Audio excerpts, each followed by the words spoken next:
Hey everyone, it's your old mate Shano here. Today we're going to review the book Long Way Round, written by Ewan McGregor and Charley Boorman, by answering 3 questions about it. What did I like? What didn't I like? And would I recommend it? But before we get to those questions, let's learn a little bit more about what this book is all about. This is a companion piece to the documentary TV series, in which Ewan McGregor and Charley Boorman, the authors of the book, travel across the world from London to New York via Eastern Europe, Mongolia, Russia, and Alaska, a journey of over 30,000 kilometers. The official blurb reads as follows. It started as a daydream, poring over a map of the world at home one quiet Saturday afternoon. Ewan McGregor, acclaimed actor and self-confessed bike nut, noticed that it was possible to ride all the way around the world with just one short hop across the Bering Strait from Russia to Alaska.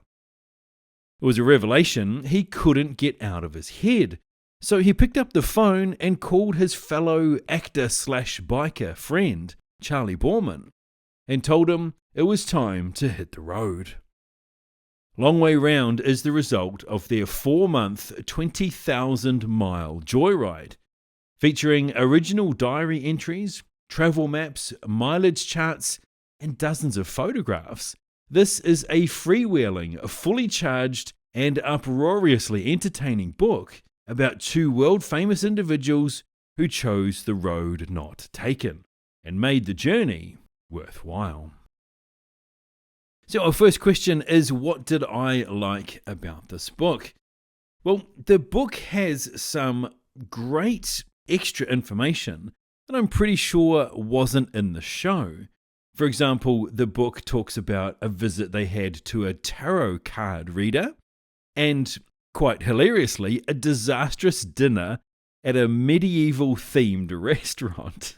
And it's these extra details like this that really helped to fill out the on-screen story that we saw in the documentary series. The book also has the same good energy as the TV series, but it also doesn't shy away from some of the not-so-positive stuff. There were way more arguments and disagreements shared in the book than what was shown on screen. And for me, this really helped to make it all feel more real and rough around the edges.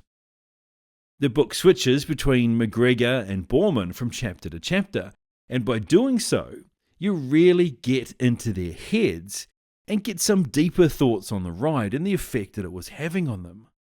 Whereas with the documentary series, I felt like an observer.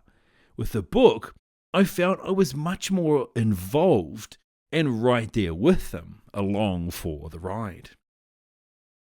So what didn't I like about this book?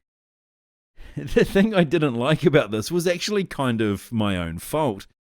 I actually listened to this as an audiobook on Spotify, and as I was coming to the end, I felt like it was all over too soon. I wanted it to be longer, but it turns out the reason for this was the version on Spotify is actually abridged. It's not the full version. So of course it felt too short to me. So I would say to you, keep an eye out and make sure that if you get a copy of this, you get the full length version. So lastly, would I recommend this book? Well, this was a very enjoyable read, as you've probably gathered from the things I've said up to this point. And if you've watched the series and want to keep that feel-good vibe going and get some extra details about what was on the show, then this is well worth tracking down, and I would indeed recommend it.